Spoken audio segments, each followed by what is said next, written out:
ये आपके दैनिक जागरण का आज का संपादकीय पाठ है। देखिए, संपादकीय पाठ ये आर्टिकल एडिटोरियल आपको प्रारंभिक परीक्षा, मुख्य परीक्षा में जब आप लोग आंसर राइटिंग करते हैं, निबंध लिखते हैं और इंटरव्यू, हर जगह मदद पहुंचाता है। चाहे आप लोग सिविल सर्विस एग्जाम की तैयारी कर रहे हो या फिर किसी स्टेट पीसीएस एग्जाम की तैयारी कर रहे हो। देखिए, जब मैं स्टेट पीसीएस कहता हूँ ना, तो सिविल सर्विस की तरह आपके राज्यों में पीसीएस का एग्जाम होता है। यूपी में यूपी पीसीएस, बिहार में बीपीएससी, राजस्थान में राजस्थान पीसीएस, छत्तीसगढ़ में छत्तीसगढ़ पीसीएस, एमपी में एमपी पीएससी हो गया। इन सब की बात होती है। संघर्ष विराम का समझौता जो हुआ है ना भारत पाकिस्तान के बीच, वो समझदारी भरा फैसला है। देखिए, एक बार हमारा प्यारा भारत देख लीजिए। ये आप देखिए, ये हमारा पड़ोसी पाकिस्तान है। लद्दाख, जम्मू कश्मीर, पंजाब, राजस्थान, गुजरात, हमारे 5 राज्यों की सीमा लगी हुई है। किससे? पाकिस्तान से। अभी कुछ समय पहले आपने देखा होगा, जम्मू कश्मीर के पहलगांव में एक आतंकी अटैक हुआ था, जिसमें हमारे जो पर्यटक थे उन्हें मारा गया था। उसके बाद भारत ने एयर स्ट्राइक की और उसके बाद तनाव बढ़ा हुआ था। जम्मू कश्मीर, लद्दाख 2 भागों में बांट दिया गया था। 370 और 35 से हटने के बाद जम्मू कश्मीर को, दोनों केंद्र शासित प्रदेश थे। जम्मू कश्मीर में दिल्ली की तरह आपको विधानसभा भी देखने को मिल जाएगी। उमर अब्दुल्ला यहाँ के चीफ मिनिस्टर आपको देखने को मिलेंगे। तो पहलगांव के नृशंस आतंकी हमले के जवाब में भारत ने मंगलवार की रात को जो ऑपरेशन चलाया था, इसका नाम क्या रखा गया था? सिंदूर रखा गया था। उसकी परिणति शनिवार को संघर्ष विराम के रूप में सामने आई है। हालांकि पाकिस्तान अपनी हरकतों से बाज नहीं आया और शनिवार शाम को छिटपुट हमले जारी रहे और जिनका भारत ने माकूल जवाब दिया। मोटे तौर पर 3 दिन चली भारत की सैन्य कार्रवाई अपने लक्ष्य हासिल करने में सफल रही है और इससे पहले भी भारत ने असैन्य मोर्चे पर कई कदम उठाकर पाकिस्तान की कमर तोड़ने का काम किया था और इससे बने दबाव का ही परिणाम रहा कि पाकिस्तान को वैश्विक शक्तियों से गुहार लगानी पड़ी। अमेरिका और कुछ खाड़ी देशों के प्रयासों ने शनिवार को संघर्ष विराम की दिशा में आगे बढ़ा दिया गया। और एक बात और आपको बता दूं, देखिए, पाकिस्तान हमसे बहुत पीछे है हर तरह से। आप लोग किसी भी आंकड़ों में देख लीजिए आप लोग, लेकिन चाइना हमसे आगे है। तो हमें कहते हैं कि वो पाकिस्तान वैसे ही बर्बाद है, उसे बर्बाद करके हमें क्या मिलेगा? हमें अब देखते हैं कि विकसित देशों की तरफ देखना चाहिए, पाकिस्तान की तरफ नहीं देखना चाहिए। ऑपरेशन सिंदूर के जरिए भारत ने पाकिस्तान के जिहादी जनरल आसिम मुनीर के इरादों को पलीता लगाने का काम किया। यह मानने के अच्छे भले कारण हैं कि पहलगांव आतंकी हमला पूरी तरह से मुनीर के दिमाग की उपज था। बदलाव की नए बयार के दम पर मुख्य धारा में जुड़ती कश्मीर घाटी की खुशहाली मुनीर और पाकिस्तानी सेना की आंखों में खटक रही थी। और आप देखिए, उस अपने सीमित होते विकल्पों के बीच मुनीर ने पहलगांव आतंकी हमले का दांव चला। मोदी सरकार के दौरान पहले उड़ी और फिर पुलवामा हमलों का जिस तरह से जवाब दिया गया, उसे देखते हुए अनिश्चित माना जा रहा था कि पाकिस्तान को पहलगांव की बड़ी कीमत चुकानी ही पड़ेगी। ऑपरेशन सिंदूर के अंतर्गत भारत ने पाकिस्तान के भीतर तक 9 आतंकी ठिकानों को निस्तारनबूद करने का अपनी जवाबी कार्रवाई की। भारत की इस हमले में कई आतंकियों और आतंकी ढांचों के नष्ट होने से पाकिस्तान को जो करारी चोट लगी, उसकी प्रतिक्रिया में भारत की ओर से जो जवाब मिला, वह पाकिस्तान कभी नहीं भूल पाएगा। साख के संकट से जूझ रही पाकिस्तानी सेना को इससे और झटका लगेगा। मुनीर की स्थिति कमजोर होगी और सेवा विस्तार का उनका सपना भी टूट सकता है। और पाकिस्तान की जो चाल थी, उसमें भारत नहीं फंसा। आप देखिए, धर्म पूछकर मारा गया था वहां, और वो चाह रहे थे कि हिंदू मुस्लिमों का विवाद भारत में बढ़ जाए, एक तरह से सांप्रदायिक हिंसा हो, दंगे हों। लेकिन हमारे देश के दोनों समुदाय ने, आप देखते हैं, और हमारे देश के जो भी नेता हैं, सबने एक सुर में भारत की रक्षा के लिए बात की, देशभक्ति की बात, किसी ने खिलाफ नहीं गया। समझ रहे हैं आप लोग? तो एकता जो हमारी है ना, यही हमारी ताकत भी है। अपने निर्दोष नागरिकों पर हुए आतंकी हमले के बाद भारत ने अपनी रणनीति बदली। पाकिस्तान में नागरिक सरकार की स्थिति तो किसी से छिपे नहीं है और न ही छिपा कि वह सत्ता की वास्तविक कमान सेना के हाथ में है। इसे देखते हुए पाकिस्तान को लेकर भारत ने अपनी रणनीति पूरी तरह बदल दी है। सिंधु जल समझौते को स्थगित करना, वीजा प्रतिबंध और व्यापार रोकने से लेकर बंदरगाहों कि प्रतिबंध पर रोक जैसे कदम उठाए गए। फिर सैन्य कार्रवाई की गई और उसके जवाब में पाकिस्तानी ड्रोन मिसाइलों के हमलों को न केवल नाकाम किया गया, बल्कि पाकिस्तान के सैन्य ठिकानों को ऐसी चोट पहुंचाई गई और उसकी फौज के लिए चेहरा छिपाना मुश्किल हो जाए। पाकिस्तानी सैन्य मुख्यालय के पास पाकिस्तानी एयरबेसों को निशाना बनाकर भारत ने अपनी क्षमताओं को सिद्ध किया। वह पाकिस्तान में भीतर तक सटीक लक्ष्य को भेज सकता है। भारत की प्रतिक्रिया दर्शाती है कि वह अपने विरुद्ध किसी भी अभियान का दमन करने के लिए जोखिम उठाने से संकोच नहीं करेगा। इससे पूर्व की सरकारें इसी आधार पर पाकिस्तान को करारा जवाब देने से हिचकती रही हैं। मोदी सरकार में भारत का यह रवैया पूरी तरह बदला है, जो पाकिस्तान के लिए किसी चेतावनी से कम नहीं है। और आप देखिए, भारत का आरंभ से यही रवैया रहा कि वह किसी तरह का युद्ध नहीं चाहता है और पाकिस्तान पर जवाबी कार्रवाई में भी उसने केवल आतंकी ढांचों को ही निशाना बनाया। शुरुआत में सैन्य ठिकानों को भी कार्रवाई से दूर रखा गया, लेकिन पाकिस्तानी दुस्साहस के जवाब में भारत को अपनी रवैया बदलना पड़ा। भारत की जो रणनीति थी बड़ी सटीक थी। क्यों? क्योंकि आप देखिए कौन देश खुलकर समर्थन करता पाकिस्तान का कि हम लोगों ने आतंकवादियों को मारा, आतंकी ठिकानों को नष्ट किया। तो कोई ये थोड़ी करता कि हम आतंकियों का बचाव कर रहा है। अब इसीलिए आपने देखा है कि दुनिया में अधिकतर देश न्यूट्रल रहे, वो बोले भैया हमें किसी से मतलब नहीं है। अमेरिका भी बोला, चाइना ने ज्यादा कुछ नहीं किया। हाँ, तुर्की खड़ा रहा, इजराइल हमारी तरफ खड़ा रहा, तुर्की पाकिस्तान की तरफ खड़ा रहा। यह भारत की चौतरफा अंकुश का ही परिणाम रहा कि पाकिस्तान को सीज फायर के लिए बड़ी शक्तियों के समक्ष गुहार लगानी पड़ी। पाकिस्तान पर व्यापक बढ़त के बावजूद सीज फायर भारत की सहमति को लेकर देश में कुछ लोग नाराजगी जता रहे हैं। इस बार उसे बख्शना नहीं चाहिए था और आप देखते हैं सतही तौर पर ऐसा आक्रोश समझ आता है, लेकिन गहन पड़ताल करें तो ऐसे फैसले समग्र पहलुओं को ध्यान में रख के किए जाते हैं। भारत ने अपनी कार्रवाई से अपेक्षित लक्ष्य हासिल कर लिए हैं, पाकिस्तान को पर्याप्त क्षति पहुंचाई और कड़ा संदेश भी दिया। भविष्य में किसी भी आतंकी कार्रवाई को युद्ध की चुनौती के रूप में देखा जाएगा। ऐसे में संघर्ष को ज्यादा लंबा खींचना हमारे ही हितों के विपरीत होता। आज दुनिया में भारत का कद जिस प्रकार बढ़ रहा है और वैश्विक मंचों पर उसकी आवाज सुनी जा रही है, उसमें एक बड़ा कारण भारत की बढ़ती आर्थिक शक्ति है। इसी शक्ति के दम पर भारत ने अंतर्राष्ट्रीय परिदृश्य पर पाकिस्तान को हंसी पर पहुंचाकर लगभग अप्रासंगिक बना दिया। पाकिस्तान किसी टकराव में भारत को फंसाकर उसी स्थिति में लाना चाहता है कि दुनिया वापस उसे पाकिस्तान के साथ जोड़कर देखना शुरू करे। आज भारत के समक्ष आर्थिक विकास और आत्मनिर्भरता जैसे बड़े लक्ष्य हैं। कोई अंतहीन सैन्य टकराव इन हितों से देश को विचलित करने का ही काम करेगा। अमेरिका पाकिस्तान के संघर्ष में अमेरिका चीन शक्ति संतुलन ने सूत्र भी छिपे हैं। संघर्ष विराम के विरोध के लिए अमेरिकी प्रयासों को इस दृष्टि से देखा जाए कि अमेरिका के न केवल हिंद प्रशांत में भारत को प्रमुख रणनीतिक साझेदार के रूप में देखता है, बल्कि एक अहम व्यापारिक साझेदार के रूप में भी उसे प्राथमिकता देता दिख रहा है। ऐसे में अमेरिका नहीं चाहेगा कि भारत अपनी शक्ति, संसाधन और समय पाकिस्तान पर व्यर्थ करे और वहीं पाकिस्तान की पीठ पर चीन का हाथ दिखा। पाकिस्तान ने न केवल चीनी हथियारों का उपयोग किया, बल्कि चीन से उसे संबल भी मिला। जो लोग उस संघर्ष के संदर्भ में 1971 की स्थितियों का हवाला दे रहे हैं, वे जान लें कि तब और अब की स्थितियां जमीन आसमान की अंतर है। इस टकराव को रूस यूक्रेन युद्ध की तरह भी देखना उचित नहीं है। लेखक ऑब्जर्वर रिसर्च फाउंडेशन के उपाध्यक्ष इनके द्वारा लिखा गया, हर्ष बी पंत के द्वारा यह आर्टिकल लिखा गया है। ये आप देखिए चाइना है, लद्दाख, हिमाचल प्रदेश, उत्तराखंड, सिक्किम, अरुणाचल प्रदेश, 5 राज्यों की सीमा लगती है। देखिए चीन तो एक खुल के इसलिए भी नहीं आया क्योंकि अमेरिका से टैरिफ बार में उलझा हुआ है चाइना, और एक दुनिया की सबसे बड़ी जनसंख्या वाले देश बन चुके हम, तो कौन बाजार खोना चाहेगा? कोई नहीं खोना चाहेगा।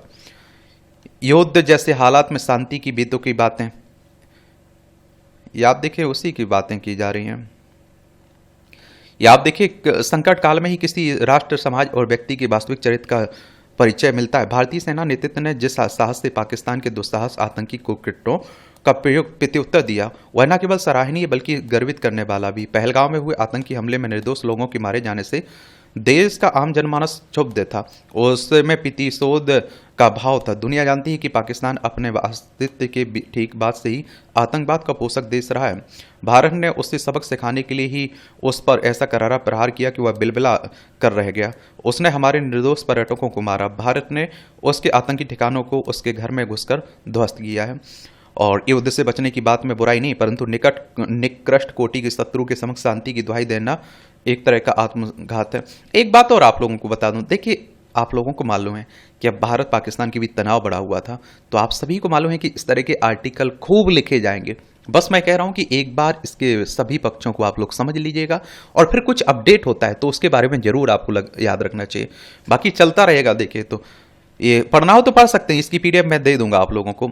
बौद्ध यात्रा, बौद्ध परंपरा में वैशाख शुक्ल पूर्णिमा को त्रिविध पावनी कहा गया है। इसी दिन लुम्बिनी में भगवान बुद्ध का जन्म, बोध गया में ज्ञान की प्राप्ति और कुशीनगर में महापरिनिर्वाण हुआ। हर व्यक्ति एक सामान्य जन के रूप में जन्म लेता है, किंतु शील, साधना, ज्ञान और उच्च आदर्श से वह बोध रूपी दूसरा जन्म प्राप्त करता है।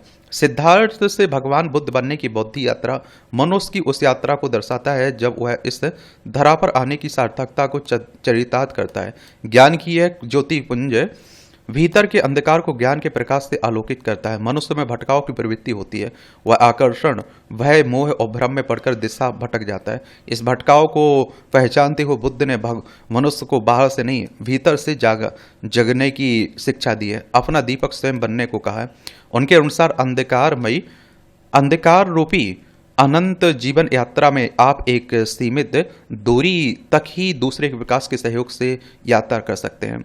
अतः किसी पर आश्रित ना हो रहें, स्वयं की खोज करो, अपने मार्ग और अपने सत्य की खोजो, क्योंकि जीवन यात्रा में कोई ना कोई ऐसा पड़ाव आएगा जब किसी कारणवश आपके सहयोगियों के रास्ते अलग होंगे। तब आश्रित व्यक्ति का आगे का रास्ता अंधकारमय हो जाएगा। अतः स्वावलंबी बनो। बुद्ध उपदेश मात्र ही नहीं देते, उन्होंने जैसा कहा वैसा ही जीवन जिया और जैसा जिया वैसा ही कहा। इसी कारण वह उनकी शिक्षाएं आज तक पूजनीय हैं। आज अधिकांश मनुष्य इसके विपरीत आचरण कर रहे हैं और दुख को आमंत्रित कर रहे हैं। आज एक ऐसे समय जब विश्व हिंसा, तनाव और शांति से जूझ रहा है, तब बुद्ध का शांति और सहअस्तित्व का संदेश पहले से कहीं अधिक प्रासंगिक हो जाता है। बुद्ध के अनुरूप जीवन जीना ही आदर्श जीवन है, लेकिन कितने लोग जी रहे हैं, परेशान भी है। आप देखें, दिखावा का जीवन जी रहे। तो ये आप देखिए पाकिस्तानी सेना की असलियत, वही शब्द आप देख रहे हैं, बातें हो रही हैं। तो मैं कह रहा हूं ना कि इस तरह के आर्टिकल लिखते रहेंगे अब, क्योंकि अभी कुछ टाइम तक इस तरह पे चर्चा, क्योंकि आप सभी जानते हैं कि जब कोई टॉपिक चर्चा में आता है तो वो उस पर बातें होती रहती हैं। बस आपको एक सामान्य जानकारी रखनी, हर पहलू को उसके समझ लेना है, ठीक है। समय पर नियुक्ति। पद रिक्त होने के पूर्व झारखंड के विश्वविद्यालय में कुलपति के पदों पर नियुक्ति की प्रक्रिया शुरू किया जाना अच्छा प्रयास है। कई बार देखा जाता है कि कुलपति यानी किसी एकल पद पर नियुक्ति की प्रक्रिया तब शुरू की जाती है जब पद रिक्त हो जाता है। इससे लंबे समय तक या तो पद रिक्त रह जाता है या फिर प्रभार से काम चलाना पड़ता है। समय पर नियुक्ति प्रक्रिया शुरू नहीं होने या प्रक्रिया पूरी नहीं कर पाने के कारण हाल में राज्य के कई विश्वविद्यालयों में इस तरह की समस्या हुई है। हालांकि उन विश्वविद्यालय में कुलपति की नियुक्ति कर दी गई। वर्तमान में सिर्फ जमशेदपुर महिला विश्वविद्यालय में कुलपति का पद रिक्त है और जिसके लिए नियुक्ति प्रक्रिया शुरू कर दी गई है। और साथ ही रांची के रांची विश्वविद्यालय और श्यामा प्रसाद मुखर्जी विश्वविद्यालय में जून तथा झारखंड राज्य मुक्त विश्वविद्यालय में जुलाई माह में पद रिक्त हो रहा है। पद रिक्ति होने से पूर्व नियुक्ति प्रक्रिया शुरू होने से समय पर कुलपतियों की नियुक्ति हो सकती है। अब आवश्यकता इसकी है कि आवेदन मंगाए जाने के बाद न केवल आवेदनों की स्क्रूटनी हो, बल्कि सर्च कमेटी द्वारा अभ्यर्थियों के साथ संवाद भी सीखो। विश्वविद्यालय की व्यवस्था सुचारू रूप से चलाने की मुख्य भूमिका कुलपति की होती है, इसलिए नियुक्ति आवश्यक है। चलिए एक बार झारखंड हम लोग होकर आते हैं। झारखंड घुमा के लाता हूँ आप लोगों को। ये हमारा प्यारा भारत है, ये झारखंड है। रांची इसकी राजधानी देखने को मिल जाएगी। 15 नवंबर सन 2000 में इसे राज्य बनाया गया था, बिहार से अलग करके। इसकी सीमा बिहार, उत्तर प्रदेश, छत्तीसगढ़, उड़ीसा और पश्चिम बंगाल से लगती है। हेमंत सोरेन यहाँ के मुख्यमंत्री हैं। संतोष गंगवार राज्यपाल हैं। विधानसभा में 81 सीटें हैं, राज्यसभा में 6 सीटें हैं, लोकसभा में 14 सीटें हैं। 79,716 वर्ग किलोमीटर में फैला हुआ है आपका झारखंड। बच्चों को यौन हिंसा से बचाने की चुनौती। बचपन मानव जीवन की सबसे कोमल और संवेदनशील अवस्था होती है और जिसमें बच्चों को सुरक्षा, स्नेह और देखभाल की अत्यधिक आवश्यकता होती है। दुर्भाग्यवश भारत जैसे विकासशील देश में भी बच्चे यौन हिंसा का गंभीर शिकार बन रहे हैं। यह कोई छिपा अपराध नहीं है, बल्कि एक व्यापक सामाजिक संकट है जिसे अक्सर अनदेखा किया जाता है। 2023 में द लेसेंट जर्नल में प्रकाशित एक वैश्विक अध्ययन के अनुसार 1990 से लेकर 2023 तक दुनिया के 200 से अधिक देशों में बच्चों के विरुद्ध यौन हिंसा के मामलों में वृद्धि हुई है। भारत में 18 वर्ष से कम आयु की 30.8% लड़कियां और 13% लड़के किसी न किसी रूप में यौन हिंसा का शिकार हो चुके हैं, जो दक्षिण एशिया में सबसे चिंताजनक आंकड़ा है। और आप देखिए वैश्विक स्तर पर हर 5 में से एक लड़की और 7 में से एक लड़का 18 वर्ष से पहले यौन हिंसा का शिकार होता है। दक्षिण एशिया विशेषकर भारत और बांग्लादेश में यह समस्या गंभीर है। इस हिंसा के मनोवैज्ञानिक प्रभाव गंभीर और दीर्घकालिक होते हैं। पीड़ित बच्चे आत्मग्लानि, अवसाद, डर और सामाजिक अलगाव से जूझते हैं। कई बार ये अनुभव भविष्य में मानसिक रोग, आत्महत्या की प्रवृत्ति और नशे की लत में बदल जाता है, जिससे समाज का ताना बाना भी प्रभावित होता है। भारत सरकार ने 2012 में पॉक्सो एक्ट लागू किया, जो यौन अपराधों की परिभाषा स्पष्ट करता है और पीड़ित केंद्रित न्याय की कोशिश करता है। फिर भी रिपोर्टिंग दर कम है, जिसका कारण है सामाजिक बदनामी का डर, लंबी न्यायिक प्रक्रिया, पुलिस की असंवेदनशीलता और बच्चों की बातों को गंभीरता से न लेना। द लेसेंट की रिपोर्ट बताती है कि दर्ज मामलों से कई गुना अधिक घटनाएं रिपोर्ट ही नहीं होती हैं और जिससे नीति निर्माण बाधित होती है। समस्या की भयावहता को देखते हुए सिर्फ कानून पर्याप्त नहीं है, समाज, विद्यालय, माता पिता, मीडिया को मिलकर खुली चर्चा करनी चाहिए। सबसे जरूरी है यौन शिक्षा को स्कूल पाठ्यक्रम में शामिल करना, बच्चों को उनके अधिकारों, सीमाओं, सुरक्षा उपायों के प्रति जागरूक बनाना। माता पिता को सर्व संवादशील बनना होगा ताकि बच्चे खुलकर बात कर सकें। हर स्कूल कॉलेज में प्रशिक्षित काउंसलर की नियुक्ति जरूरी है। पुलिस और न्याय प्रणाली को संवेदनशील रवैया अपनाना चाहिए। बच्चों के व्यवहार में किसी भी बदलाव पर गंभीर ध्यान देना समाज की जिम्मेदारी है। पीड़ितों को दोष नहीं, सहारा और न्याय मिलना चाहिए। यदि भारत जैसे देश में हम बच्चों को सुरक्षित बचपन नहीं दे पाते हैं तो यह केवल शासन नहीं, पूरे समाज की विफलता होगी। बच्चों की सुरक्षा उनका मौलिक अधिकार है जिसे सुनिश्चित करना हम सभी की साझा जिम्मेदारी भी है। आप लोग क्या सोचते हैं? अपनी राय आप लोग जरूर बताया करिएगा। या आप देखिए टिप्पणियां रहती हैं, देखना हुआ करे तो देख सकते हैं। ये सैन्य आतंकी गठजोड़ से बदहाल पाकिस्तान, अभी वही पाकिस्तान की बातें हो रही हैं। तो मैं कह रहा हूँ ना कि भाई ज़्यादा आप लोगों को परेशान नहीं होना है, टाइम बर्बाद नहीं करना है, और बस एक बार सब तरीके के उसे समझ लीजिए। इस्लाम के नाम पर पाकिस्तान के शीर्ष सैन्य अधिकारी जिहाद और शहादत की कथाएं बनाते रहे और राष्ट्रीय संपत्ति लूटते रहे। आपको पता है पाकिस्तान के जो जनरल हैं, ये सेना प्रमुख हैं, ये बड़े अमीर हैं, इनकी कंपनियां हैं, वहाँ की जनता बड़ी बुरी स्थिति में है। पाक जनरलों ने भारत के खिलाफ नफरत को एक राष्ट्रीय पहचान के रूप में स्थापित किया ताकि आर्थिक विनाश, राजनीतिक अस्थिरता और संस्थागत पतन से जनता का ध्यान हटाया जा सके। लेकिन जैसे जैसे पाकिस्तान के लोग गरीबी, ध्वस्त लोकतांत्रिक संस्थाओं, कमजोर सेना का सामना कर रहे हैं, अधिक से अधिक पाकिस्तानी यह समझ रहे हैं कि रक्षा का दावा करने वाले लोगों ने उन्हें किस प्रकार से धोखा दिया। कहते हैं कि वहां के बच्चों को बचपन से ही, जन्म लेने के बाद ही कह दिया जाता है कि भारत उनका दुश्मन है, वो नफरत भरी जाती है उनके बीच। इस भ्रम को हाल ही में ऑपरेशन सिंदूर के माध्यम से भारत ने पूरी तरह से तोड़ दिया। भारत की सेना के पेशेवर व्यवहार और सटीकता ने पाकिस्तान की संपूर्ण सैन्य रक्षा पंक्ति की गंभीर खामियां को उजागर किया। पूरी क्षमता और शक्ति के बावजूद भारत ने अधिक नुकसान पहुंचाने की वजह संयम और परिपक्वता के साथ अपने जवाब को सीमित रखा, यह सिद्ध करते हुए कि भारत एक जिम्मेदार वैश्विक शक्ति है। फिर भी संदेश स्पष्ट, भारत जब चाहे हमला कर सकता है। पाकिस्तान की सेना अपने सबसे संवेदनशील ठिकानों की रक्षा करने के लिए ना तो तैयार है और ना ही सक्षम है। और एक बात और आप देख लीजिएगा कि हम लोगों ने ये भी संदेश दे दिया कि भैया हम अपने देश में आतंकियों को ढूंढ के नहीं मारेंगे, अगर आपके देश में भी होंगे तो वहां भी ढूंढ के मारेंगे। भुखमरी के कगार पर पाकिस्तान में मिसाइलों का तो प्रदर्शन किया जाता है लेकिन भुखमरी की अनदेखी की जाती है। जहां शहरों के ऊपर विमान गरजते हैं लेकिन नागरिक गेहूं के लिए भीख मांगते हैं। पाकिस्तान के लोगों को अब एक असहज सत्य का सामना करना पड़ रहा है। पाकिस्तान की जनता यह बात समझने लगी कि उनके लिए सबसे बड़ा खतरा सीमा पार भारत नहीं बल्कि उनके अपने सैन्य अधिकारी हैं। लिहाजा एक ऐसे क्षेत्र जहां रणनीतिक स्थिरता, सैन्य पेशेवरता और पारदर्शी शासन पर बहुत हद तक निर्भर करती है, पाकिस्तान एक विरोधाभास बना हुआ है। एक परमाणु शक्ति जो कि सैन्य औद्योगिक परिषद द्वारा चलाया जा रहा है, जो न केवल आर्थिक रूप से विश्व में भिखारी की भांति कटोरा लेकर घूमता है बल्कि नैतिक रूप से भी भ्रष्ट है। अब आप देखिए कभी चाइना के पास, कभी आप देखते हैं कि आईएमएफ के पास चला जाता है, कभी वर्ल्ड बैंक के पास चला जाता है कि भैया हमें भीख दे दीजिए। भ्रष्टाचार की अगर हम लोग बात करें तो पाकिस्तानी सेना के अधिकारियों से जुड़े भ्रष्टाचार के मामले की सूची लंबी और चौंकाने वाली है। 2020 में एक रिपोर्ट में पता चला कि लेफ्टिनेंट जनरल असीम सलीम बाजवा, जो उस समय सीपीईसी अथॉरिटी के चेयरमैन के रूप में सेवा दे रहे थे, अमेरिका में एक बहुत बड़ी पिज्जा फ्रेंचाइजी व्यवसाय के मालिक थे और जिसे उन्होंने अपनी आधिकारिक संपत्ति घोषणाओं में शामिल नहीं किया था। अवैध संपत्ति संचय के बारे में इससे गंभीर सवाल उठता है। इसके अलावा वरिष्ठ सैन्य अधिकारियों को नियमित रूप से इस्लामाबाद, कराची और लाहौर जैसे प्रमुख शहरों में मुफ्त में भूमि मिलती है। इस व्यक्तिगत भूखंडों की कीमत अक्सर लाखों डॉलर होती है, जबकि सामान्य पाकिस्तानी गंभीर आवास संकट के बीच संघर्ष करते हैं। पाकिस्तान के कई वरिष्ठ सैन्य अधिकारियों ने विदेश में व्यक्तिगत संपत्तियां जमा की हैं, जिसमें भ्रष्टाचार, प्राधिकरण के दुरुपयोग पर गंभीर चिंता जताई है। कई जांच रिपोर्ट में विदेशी बैंकों में खाते, भू संपत्तियां विदेशी कंपनियों और सैन्य अधिकारियों से जुड़े हुए पाए गए। पाकिस्तान के बजट का 70% से अधिक कर्ज चुकाने और रक्षा मद में खर्च होता है, जिससे स्वास्थ्य के लिए केवल 1.5% और शिक्षा के लिए 1.7% ही आवंटित होता है। यह विषमता दर्शाती है कि पाकिस्तान में सैन्य विशेषाधिकार किस प्रकार सार्वजनिक कल्याण और राष्ट्रीय विकास की क्षरण के लिए जिम्मेदार है।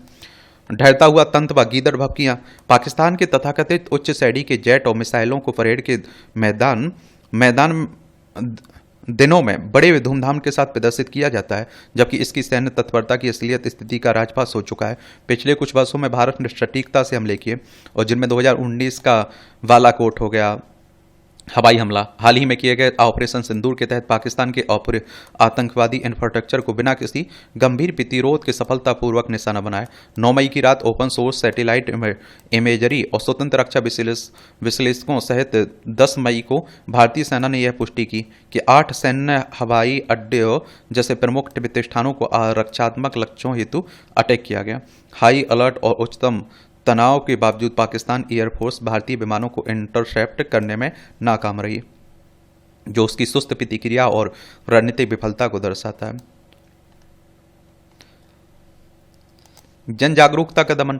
पाकिस्तान की अर्थव्यवस्था संकट के कगार पर खड़ी है। वहां के नागरिक अब यह समझने लगे हैं कि कैसे उन्हें शासक वर्ग द्वारा व्यापक रूप से गुमराह और शोषित किया गया है। गैलप पाकिस्तान ने वर्ष 2023 में सर्वे के अनुसार वहां के 60% प्रतिशत युवा अब यह मानने लगे हैं कि एक राष्ट्र के रूप में पाकिस्तान गलत दिशा में जा रहा है, जो सरकार और सैन्य नेतृत्व दोनों के प्रति गहरी निराशा को दर्शाता है। बलूचिस्तान, गिलगिट बाल्टिस्तान और सिंध जैसे क्षेत्रों में बड़े पैमाने पर विरोध प्रदर्शन भड़क चुके हैं। सेना द्वारा सामूहिक प्रतिक्रिया किए जाने की स्थिति में हिंसक दमन और इंटरनेट बंदी की जाती रही है, लेकिन ये दमनकारी तरीके लोगों को बढ़ते हुए गुस्से को शांत करने में असफल हो रहे हैं। यहाँ ट्रेन हाईजैक कर ली गई थी कुछ समय पहले। संस्थागत विश्वसनीयता में गिरावट एक स्पष्ट संकेत है। पाकिस्तान ने ट्रांसपेरेंसी इंटरनेशनल के 2024 के करप्शन परसेप्शन इंडेक्स में 180 देशों में 141वां स्थान हासिल किया था और एक समय राष्ट्रीय अखंडता के रक्षकों के रूप में महिमा मंडित किए गए आर्मी और नौकरशाहों को अब व्यापक रूप से सबसे अविश्वसनीय संस्थाएं मानी जा रही हैं, और जिन्होंने दशकों तक प्रचार भ्रष्टाचार अधिनायकवादी शासन के माध्यम से सार्वजनिक विश्वास को नष्ट किया है। मिथक चकनाचूर। भारत द्वारा हाल ही में बिना किसी उकसावे या नतीजे की परवाह किए पाकिस्तान की गहराई में स्थित वायुसेना संपत्तियों पर किया गया निर्भीक हमला पाकिस्तान की बेहद रणनीतिक और महत्वपूर्ण सैन्य ठिकानों और परिसंपत्तियों की रक्षा तैयारियों के मिथक को चकनाचूर कर चुका है। और ये केवल सामरिक प्रतिघात नहीं थे, बल्कि एक जंग लग चुकी है।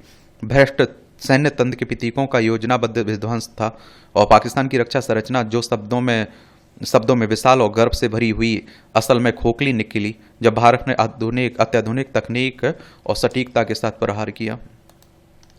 कुल मिलाकर कहा जा सकता है कि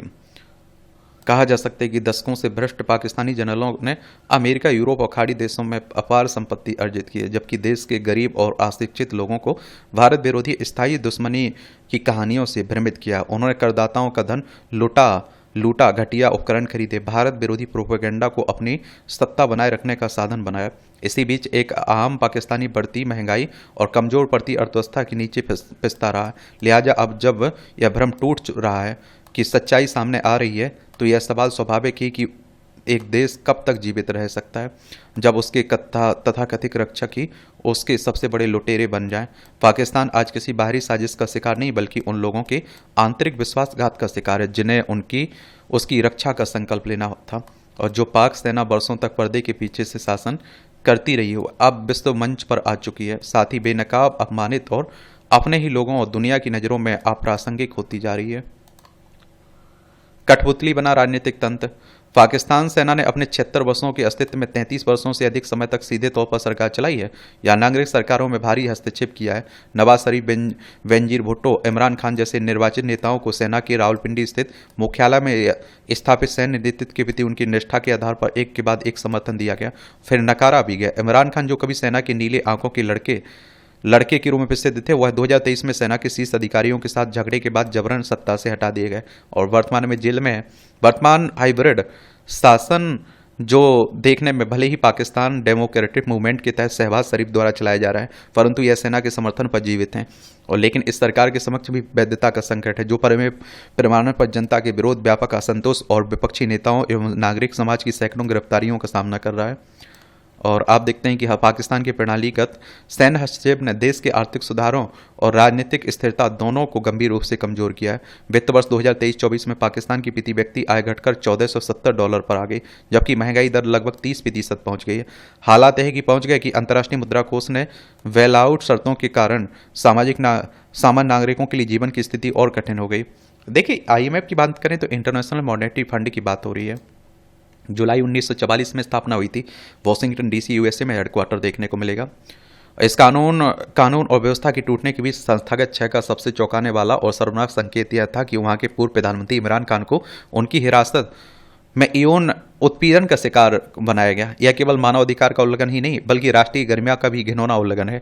यदि एक पूर्व प्रधानमंत्री को इस तरह की अमानवीय प्रताड़ना दी जा सकती है तो आम नागरिकों की पीड़ा और भी अविश्वसनीय हो सकती है।